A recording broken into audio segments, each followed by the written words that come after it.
birthday. Cheers. Oh, number one, mommy. I just had my water I bottle. know. She made this when she was like 5 years old.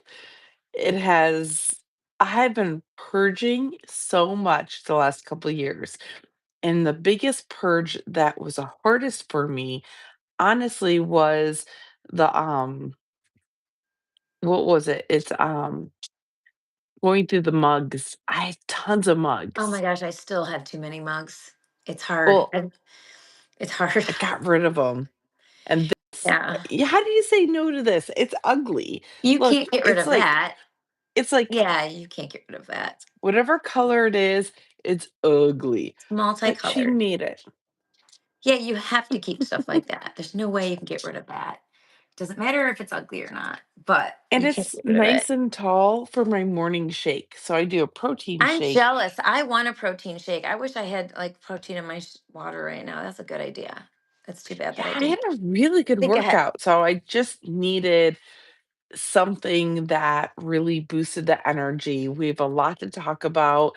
I really want Yes. that boost. And I know this a lot of people are against it, that mud water. So it has that black tea, that good caffeine that doesn't make me crash, which I absolutely love. So Hmm. I do a scoop of protein, scoop of that mud water, banana, and that peanut butter protein thing. Like it tastes so good. Yeah, that's good. It's That so sounds really good. good. I'm going to do that after because I did the same thing. I worked out and I'm always starving.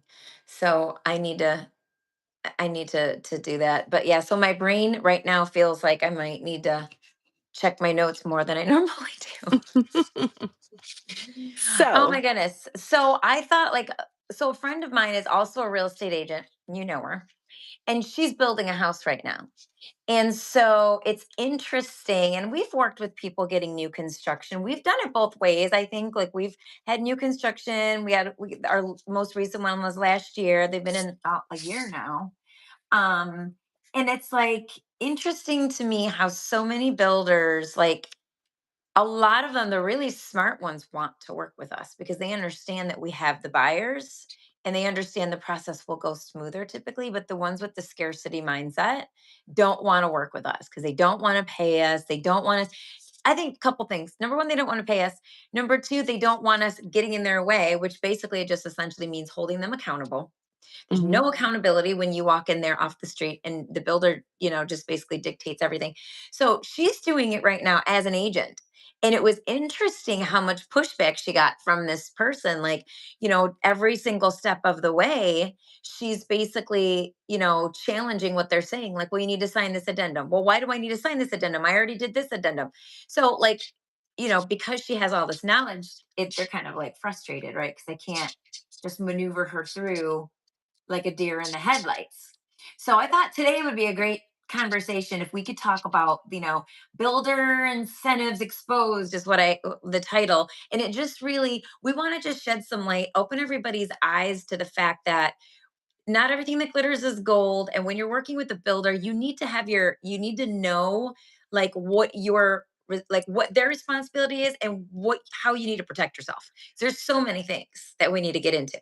So There's so much because I built ground up as well. me So too. Yeah, there's so much to discuss. there is. And like number one, I think the builders will push out there these incentives and they'll say, a big one they like to do when the rate was higher is that they would pay for your buy down, like a 2-1 buy down, which we'll get into. Or they'll say things like, we're going to give you all of these upgrades. And what people don't know is, when you work with a builder, if they basically want you to use their lender, their title company, and their person that sits in the model, which is a real estate agent typically, It is. yeah, they're going to say, "Oh, don't use your agent because we're going to be able to give you all these things." Well, then you find out that that was an agent and that agent made a commission and you didn't get to use your own agent and that agent works for the builder. So, this is a really big expense. You're walking in essentially as if you're going into a courtroom as a defendant with no attorney, which is Y not recommended. Cor correct, but they like it. So, when I was supposed to and I was a tire kicker. Okay, so for anybody who's watching, a tire kicker is like, "Oh, I see an open house or a new build. I wanna go see the home and walk in and sign in."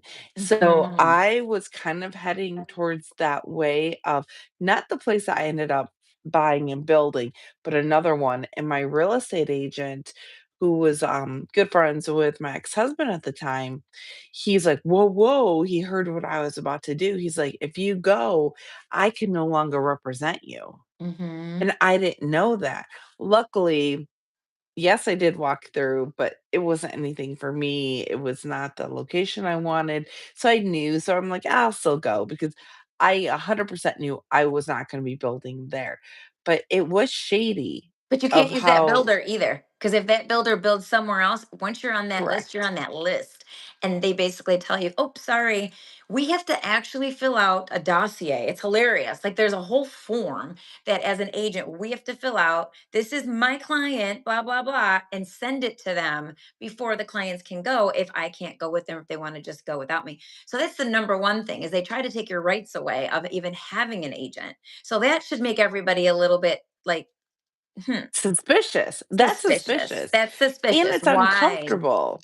Well, yeah, and it's like because again, you don't understand the process. Let's go to really quickly the buy down. So if anyone who doesn't know, rate buy down, just 2-1 buy down is like for the first year, if the rate was 6%, you'd get it at 4%. And if it the next year you get it for 5%, and then it adjusts back to wherever it was when you signed, right?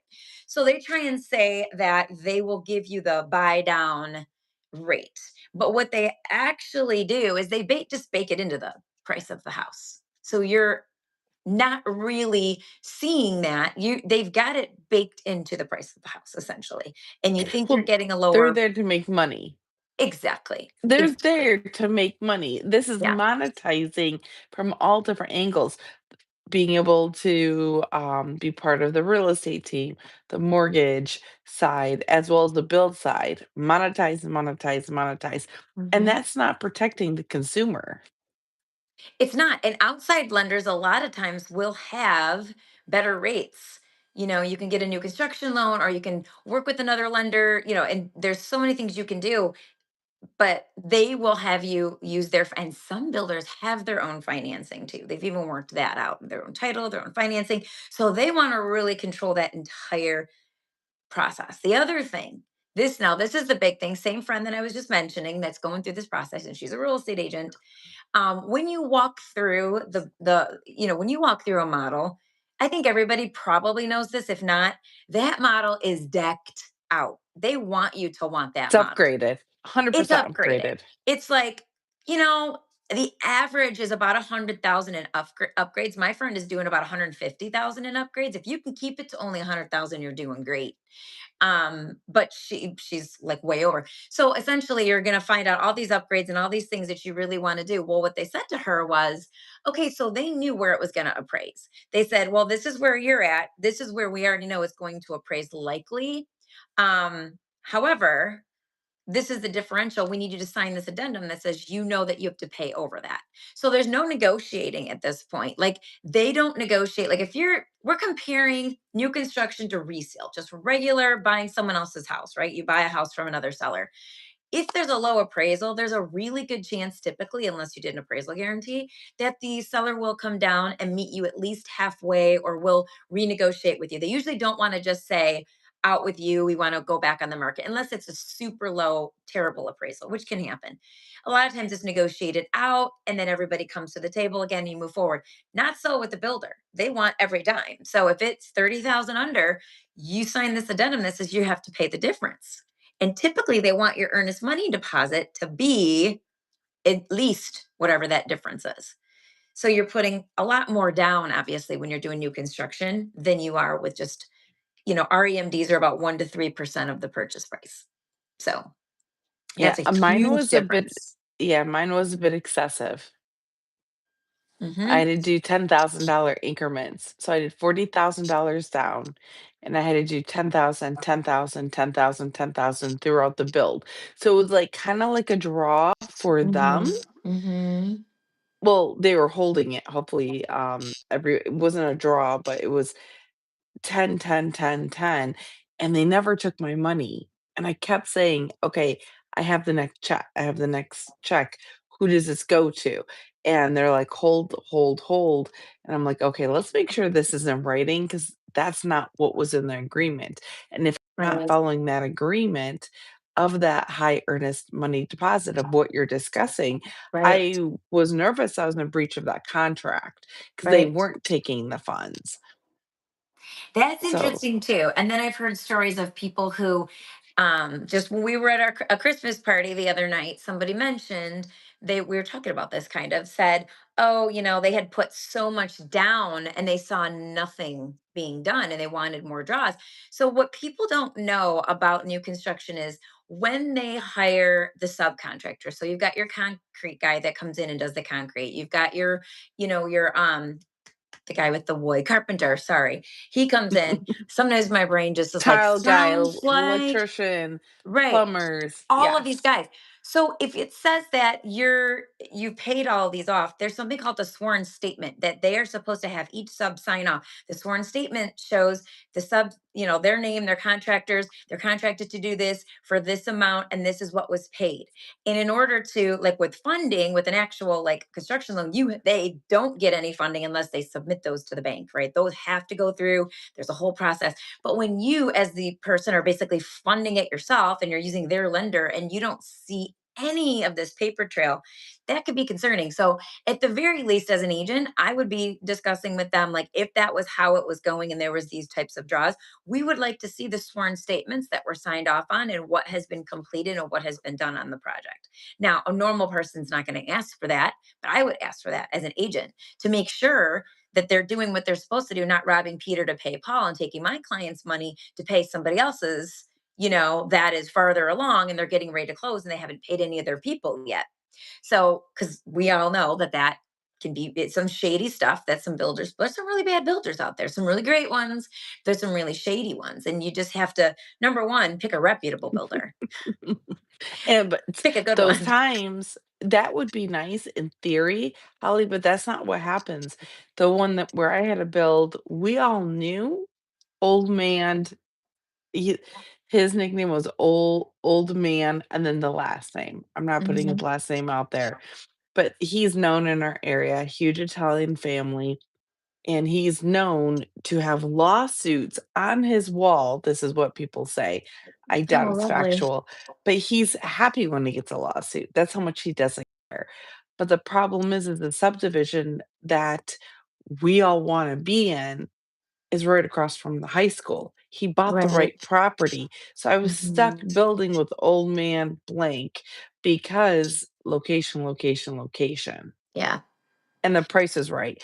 And it Right. was in the, circumference of the area that I was allotted by, for us to move in, because I Mhm. did not wanna move to a place south of 59, had to be north, and I want a certain school district. I was very specific about that.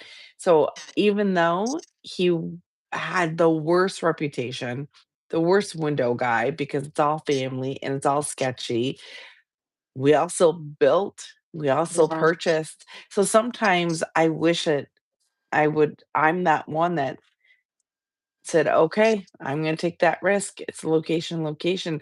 And it worked out for the most part, a lot of headaches. Yeah. But what you were saying, protecting and seeing those sign-off sheets, I didn't even get to see it. And I'm in the industry asking these questions, Right. and I They had a won't real send them estate to agent. you. Yeah, they won't send them to Mm-mm. you unless you ask to see it. And even then, they probably give you a hard time. And you know what I forgot to say when I was talking about the appraisals, that appraisal gap, when you're doing all these upgrades, 100, in upgrades, the appraisal doesn't always take those into like every little nook and cranny that you're upgrading. So some of the big things, obviously the type of counters you have, your flooring, your cabinets, the big stuff, yes. But when you're just saying, "Ooh, I want, the extra crown A molding. pool. I want, The yeah, I want the pool extra at either 100,000. electrical, yeah, extra electrical in my island or stuff like that that's costing a lot. You're not getting that back in value. So here's the thing about value. a lot of times when we put people into a home, they can have positive equity right away. Like they'll appraise for a lot higher than what they purchased at. And so they walk in with some equity, and that's always such a good feeling. I love when we are able to do that for someone. That's like never happening with the new construction. So you've got to live in it longer to build up that equity. And please, I hope you don't have to move within like 3 years, because that's not awesome. Do they make basements anymore? Hey, so yes, they Yes. do here in Michigan. It depends where you live. Like in Michigan, we're a big basement state. We have basements everywhere except really super close to the water. Obviously, when the table's too high, there's some areas that can't have basements, but we do have basements here. I don't know where are you from? 501 big guy. Where are you at? Florida doesn't have basements. Like Florida doesn't have basements. I don't think the Carolinas have basements. Trying to think about Tennessee. I have family in Tennessee. I don't even remember their houses if they had basements. I don't even remember. I don't know. Yeah, so we had a walkout just because so we live close to the Great Lakes, but it's sandy in the city I'm in, and then the next city over turns more to clay. And the closer you get to the Great Lakes, and we're only about 25 minutes from the Great Lakes, it gets denser. So that clay, when Yeah. you get closer to the shoreline. Luckily, my city is half sand, half clay, and it's that mixture. So we're able to have the walkout. I had a ranch style with a walkout basement, which was That's like a lower absolutely level though. beautiful. I almost don't even call that a basement if it's a walkout. And It's if it's at least 75% excavated out, it's considered, you can count it in your square footage. But a lot of them aren't. But yeah, like that to me is like a lower level when you're a walkout. But yeah, we do say, I guess, but so yeah. Well, it's still Nevada seems livable, like but all new it's builds are non-basements. you Yeah, Nevada, can't you're not use the going square to. footage. Yes. So, Nevada, but you're not when going I to. You're built, desert. You're in the it desert. was so much fun. I had the opportunity, and I always had my little girl with me. Like she was my it was fun, just, like, holding her hand, we went to the tile shop. Like, there's so much good stuff of building and getting to have that opportunity. So the one thing I'd like to discuss is there's 2 types of for on the lending side, there's 2 types of builds, where you have to do a one-time payment or you do the draw upfront. You're on private property using a private builder. Myself, I use a builder who owned the whole subdivision and was selling off plots. And so my mortgage was at the end. So when Holly's talking about be careful upgrading, it's so hard not to upgrade. Possible. Oh, you You want a walk into door? that You wanted tile a front company, door? Oh, you do want oh, that windows? front Oh, door, okay. the dark wood with the iron in it. Oh, it is so phenomenal. Yeah, I ended up with the builder door, and I was okay with it. At the end, it was fine. Yeah. We appraised, and I from my understanding, I think our appraisal came in, I think we were already um 20 grand in the positive because when I started building, they would charge to do walkouts and they only charged me a certain amount. 2 months later, they changed it by $15,000 of a charge. So mine was at 10,000. Then they changed it a couple of months later to 25,000. That's So a when point. these, That's a point I was going to it's make. You're making a point how it changes yeah, mid-cycle. it If those mid expenses cycle. change, if the lumber changes, all of a sudden it's an upcharge, and now you have to have a new addendum, because you can't Oh, always get grandfathered in if all of a sudden something changes while you're building. If it's long enough, and if there's a shortage of a concrete, we've had all kind of things happen.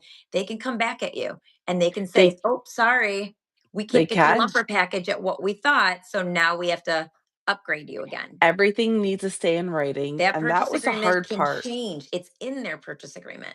That doesn't happen with resale. Like you're in that number and that's it. You like Yeah, after so you inspection, are you have to moving be forward? careful. Yeah. Because So my their purchase builder agreement is all about them. That's the whole point. yes. It's to Well, protect them, the builder. when they did when the subdivision popped off, so I was one of I'm not the original, but I was in, like, phase at the 15% mark, right?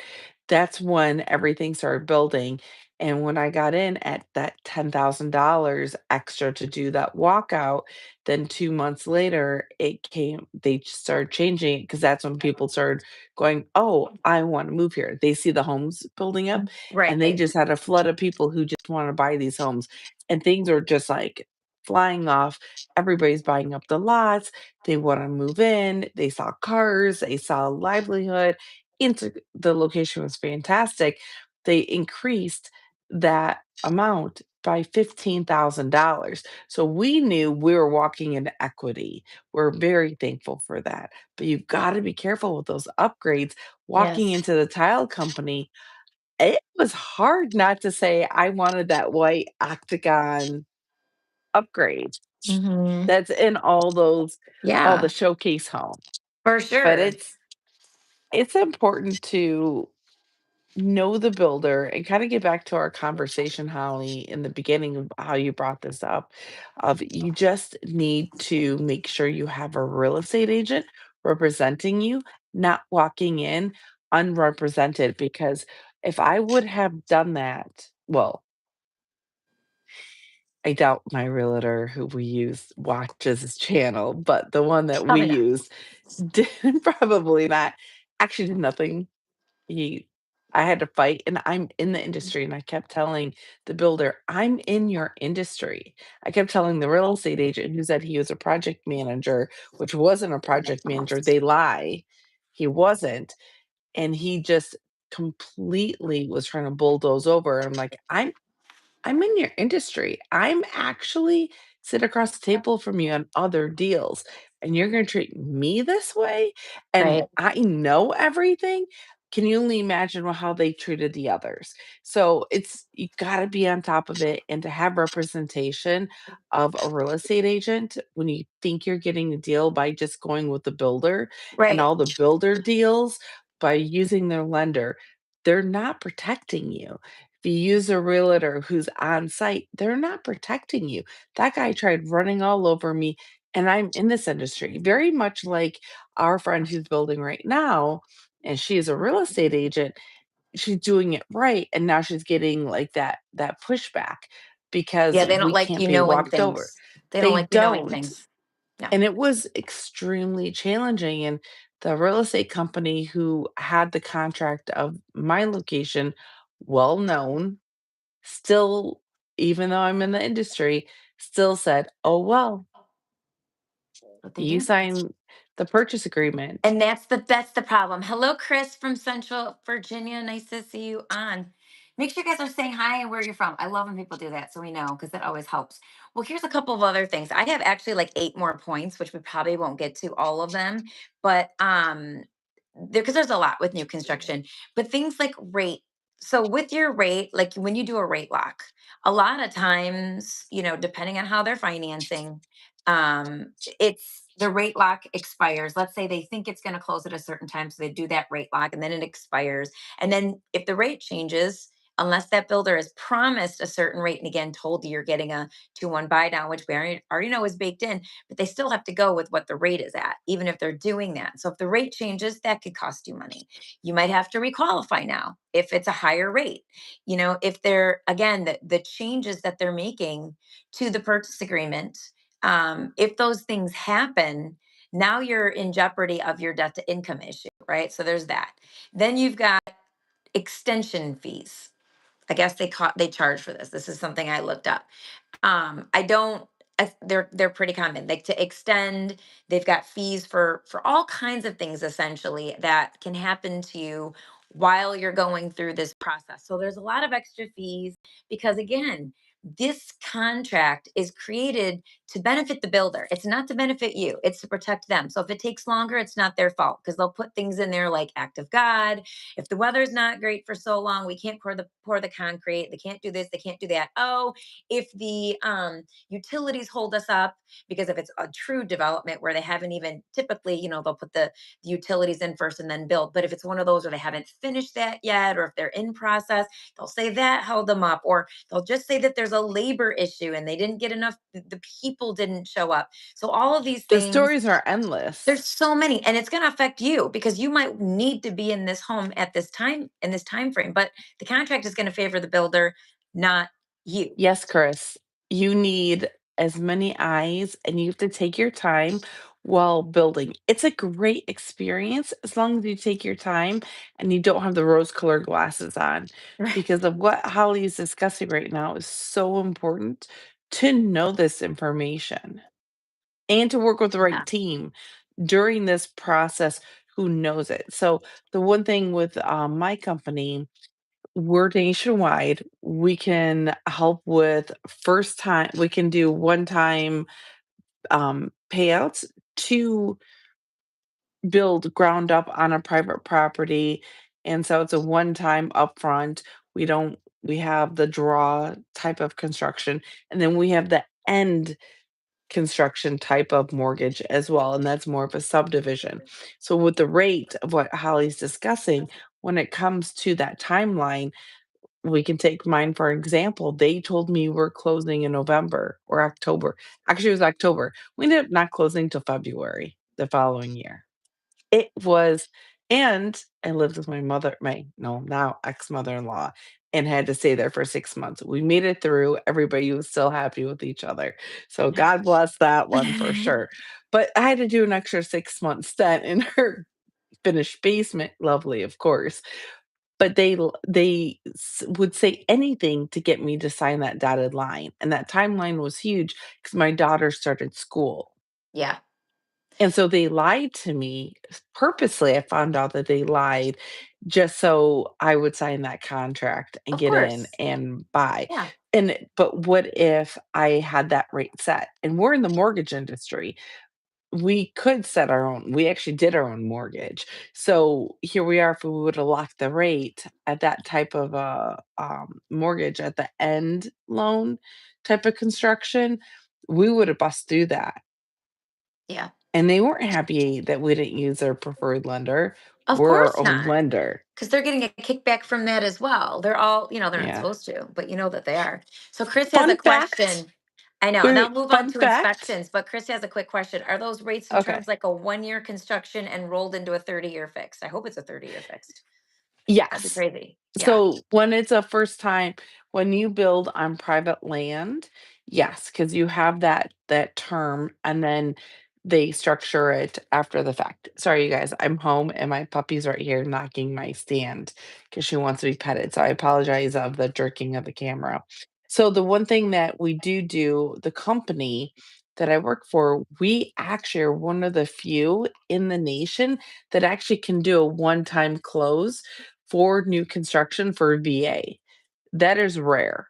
There's not a lot of lenders out there that can do that. So I'm one of the few that can do that nationwide. But yes, so when you are working with a construction company, always reach out. They will incentivize you, saying you get $15,000 and upgraded windows if you use their lender. Of Holly course. mentioned before that, and it's a key term when you look through the paperwork and see how numbers are adjusted, you're being charged extra money and you don't see it Oh my gosh, in the so home. much extra. And then really quickly, I want to, because I know we have about 10 minutes or so. I can do a little bit later, but I don't know what your schedule looks like. And there's a couple things I wanted to hit that are really important for people. So here's the other things they will tell you. They will tell you things like you don't need to get an inspection. So as you're going through the process, the builder has to have municipal inspections. So they have to have the rough inspection, they have to have the electrical inspection, the plumbing inspection, all the things, all the big ticket items. They come in and they do all these inspections. You get the sticker on the window and you get all excited when you go and like, woo, we passed inspection, right? And then at the very end, you get a C of Mhm. O, which is a certificate of occupancy. However, quick story I'd like to tell, I won't take too long with this, but when I got married, we built ourselves. Okay. Because my ex was in construction, we subcontracted everybody and we did it ourselves. The township put a stop work order on us because they messed up on something, long story short, and told us that we built our house too high and it should have been lower. But they approved it where it was at with the way the sewer lead was. They said we couldn't dig deeper, but then they said our house was too high so that we had to get a variance. Long story short, we were trying to get the variance, wouldn't do it. They went to my ex-husband and said, listen, because they knew he was in construction, they just wanted to get a guy fired. If you will give us information on this inspector to get him fired, we'll give you you can keep on building. Well, he's I'm not a sorry, snitch. what? This really happened to me. I didn't ever told you this. Yes, I was No, 20 you years never old. told me this. Yeah, This is 20 years old. And juicy. we went up against the city. So yeah, I was like freaking out and stressed all the time. We went into an apartment because we had nowhere else to go. So basically, he wouldn't do that because, snitches get stitches. He was like, he was not going to tell on anybody. He's not that kind of person. So we had to get an attorney, and 2 or 3 days before court, they agreed to settle, but they just wanted us to pay some fee and they let us keep building. And we couldn't, if we would have tried to sue them, would have been ridiculous. So they were beyond ridiculous. Okay. But why I told you all of this, and it cost us so much money and extra 9 months waiting just with our house just sitting through a winter time, which is awful. um but why I say all this is because the city wanted to township wanted to get rid of this one inspector. They couldn't just fire the guys. There must be some kind of politics there. They wanted us to give them something that could get them fired. But here's what I want to say about inspections. They do know that a lot of these guys going around and putting that green sticker for pass, either sometimes they don't really look, sometimes they're buddy buddy with the builder. Okay, the township is giving them the permission to go out there. And these inspectors, sometimes Hmm. they're getting paid off on the side, allegedly, The potentially, white envelopes in my city maybe and the by city these next to me, builders. it's called the white envelope. It's true. They actually Yes. the FBI came in and caught them, and some of them were in prison due to the white They should be envelopes. in prison. So literally, just because it says that it was approved, I will tell you as a real estate agent, does your new construction home need an inspection? You bet your bottom dollar. You need to hire an inspection company to do the Yeah. exact same inspection that you would do with a home that's pre-owned. Never, ever, ever go and let the punch list that you walk through and do with the builder to make sure everything is done, or you have your cousin Oh, yeah. Larry who knows a couple things. Get an inspection company out there to do a full inspection Yeah. and make sure that's in your contract that you have the right to a full inspection before closing. And and there has to be remedies if it doesn't pass inspection. You have to do that. You have to I do that. didn't even do that, but really, Chris, yes, local politics, it's funny. And to answer your question about the VA, yes, we can assist with a 4 unit VA. So you can contact Holly. She can get in, since we're on her channel, contact Holly. Well, he can And then, follow you too. It's Let's Talk Mortgages yes, with Cece, right? Find you on YouTube. I wish you could do yes, DMs on here. I know Um, you can't. and then he can well, if you have content up, he can, or he can just look you up, or yes, you can call me because my information is going to be at the bottom of every single one of these, my phone number and everything. So email me, call me, whatever, and I'll get you over to Cece because she can do the whole country, which is great. So Yes. that's awesome. So, but back to the inspection, what you're discussing, we got all the stickers, the CO, oh my C of gosh, I O. almost said actually, C of O. I almost said certificate of eligibility because I do a lot of VA loans. He said VA, and I was about to change the acronym, but that certificate of occupancy, I actually told the real estate agent who was pretending to be the project manager along with his the true project manager under him, that I had this one person coming up to the house. Now he's actually a county inspector and he's really well known. Luckily, my ex-husband knows him. And the moment they heard the last name say that they're coming out to our house, and he specifically called me and asked me what day. So I told him what day. I all of a sudden that builder had every electrician out, even though we had the stickers and everything was completed per standard, the plumber, all this, the moment they knew who we knew was coming out to inspect the house before we signed off on any mortgage, they had a flood of trucks show up to that build site and make sure everything was top notch. But it had us to name drop. Now, what consumer would be able to name drop somebody. I'm Right. very lucky that my ex-husband knows this guy and that we name dropped him. I didn't realize how important that was at the Oh, time who do you until know? the flood of trucks came, plumbers came, HVAC came, and they were trying to hide stuff because apparently we had a vent that went nowhere. There was a hole in our floor That's that had no awesome. vent to it. It was just like it just ended before the vent. Like, they just gave up. They just gave up. You had So when one they job, dude, one job. failed the job, so this gentleman came in and, um, he stickered. I guess he's known for sticky notes. He has sticky notes. Bloop. I would suggest not to sticky note your house as a consumer that's building. Let the inspector do it, obviously, but Yeah. it's so Yeah. important to get that inspection. It's so important, even though you Huge. have that green you have the stickers that things have been signed off, you've gone through it, you don't know. I don't know. I know financing. I know the nuts and the bolts of the financing behind it. I know just enough to ask questions because I've been through the process with clients and I hear the complaints. I don't know the complaints, but then I'm friends with realtors like Holly, our friend who's building a house, and you kind of learn over time questions to ask. But I would never have known to ask this stuff, and I was Mhm. still being railroaded. Again, Yeah. it was actually a lot of fun, me and my wee one, to go build a house together. It was basically her and I who built the house. We had to pick out the windows, we picked out the floor, we picked everything out. This little girl's like, "Mommy, I like this one." Now she's 17, way different story. She probably would have been really bored right now, but before she loved it. Yeah. So there's one more thing we need to cover quickly if we Okay. can, that it's super important that people don't understand. So when you buy a house, okay, and you look at your taxes, you look at your HOA, you get your insurance quotes, you can, your taxes are always going to pop up, the normal pop-up tax, and there's equations for that. You can figure it out. We know the equations to look at where are your taxes going to adjust to. However, when you're looking at new construction, those first set of taxes, that's just land price. So it's super, super, super low.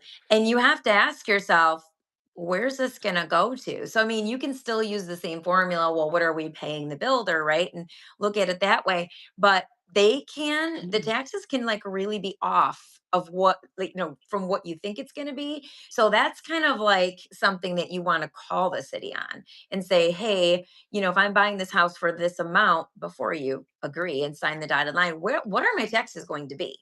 Because they're going to be able to give you the best idea. And you really don't want to be surprised by that because they could come back and take a look and think, okay, because I know builders and they've done this and they told me the reason why they use their own title company, allegedly, is because they are able to get the house through with only the land value when you look at the transfer tax. So it's Yes. $8.60 per thousand. So if you're looking at a $600,000 house, that's $8.60 times 600. Can't do that in my head, but if just the land value, that's way less. So they push it through that way and they save the money on that. But again, you don't really see the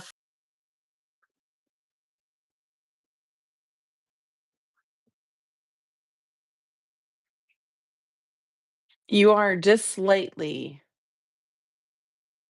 so and you may have to take over for me on talk HOA fees and insurance costs can rise over time if for some reason I just evaporate here. Oh, I don't know if it's better. But yeah, that's what I wanted to hit on is taxes. Your taxes are going to be significantly different. You better find out what they're actually Mhm. going to be. And then HOA sometimes if you're going into a home, sometimes you don't even know what the HOA is going to be yet. If you're super, super new, they haven't established it yet.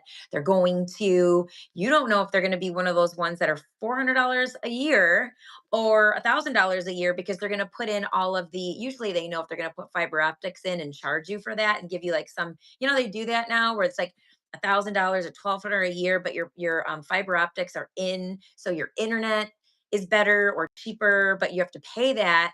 That's your HOA every year. And just saying, you got to ask these questions and say, like, what's the HOA status here? What's going to happen? You got to know these things. And sometimes people just don't even think to ask those questions. And they don't, and here's a really good example. When you're in a build process, now we're only talking about new builds, HOAs. Right. We're not talking about condos that are high rises. So let's kind of distinguish between the two at the moment. So when you're building a new house and there's an HOA, that HOA is typically, it's minor. It's like $100, 150, and it goes to the builder. Right. The Hmm. builder gets to take that money. Then when a community becomes established, and it has to have addresses, not the builds, but addresses. So people occupying the home, it has to be like 85%, 90%. We weren't able to take over as an HOA board until we Hmm. got to a certain percentage. Let's just say it was 90. I feel like it was 90. So when we were able to take over our subdivision, I was actually asked to be on the board to help find a management company. So I was very blessed that I was trusted in that financial aspect of, okay, what does this look like? Because of my landlord tenant background, and Hmm. help find that property management. But when we were at that 150 mark, that's what we bought into. We're excited. $150 a year? Sure, whatever.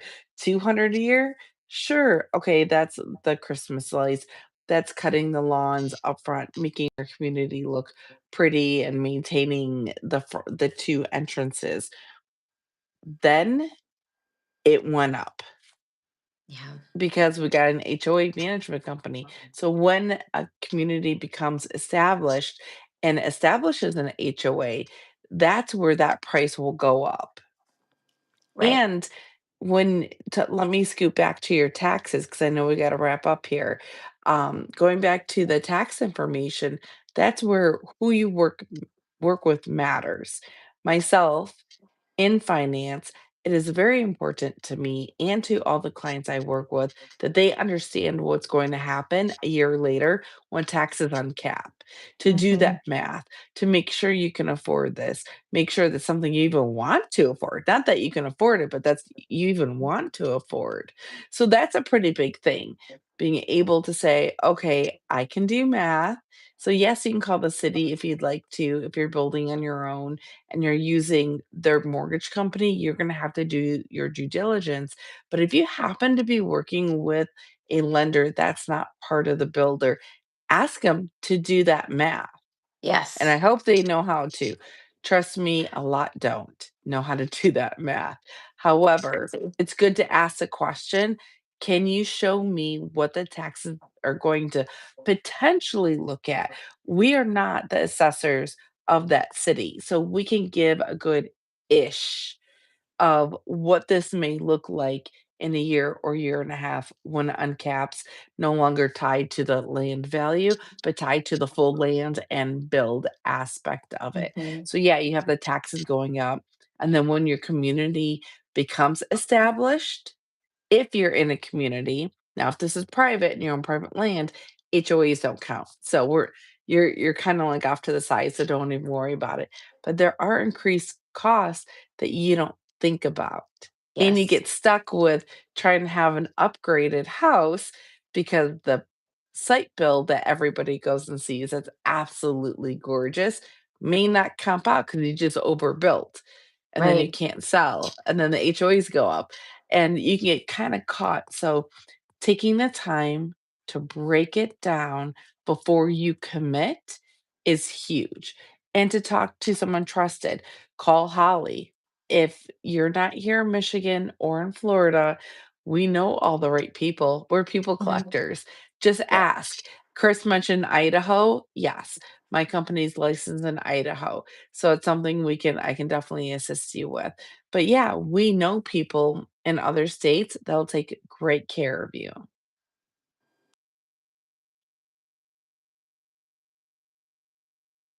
I can hear you, but you're still frozen. Flip it again.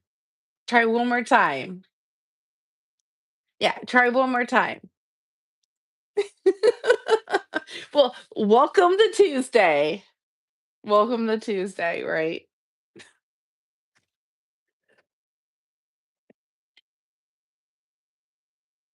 Well, your hair's spot on. You have lovely hair.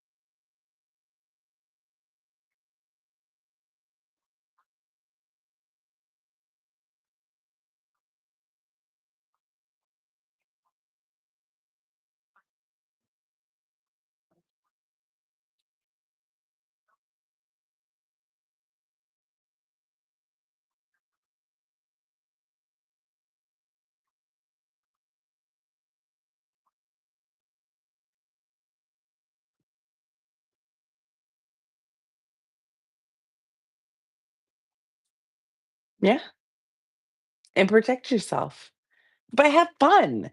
Protect yourself and have fun during this process. It it's memorable for sure.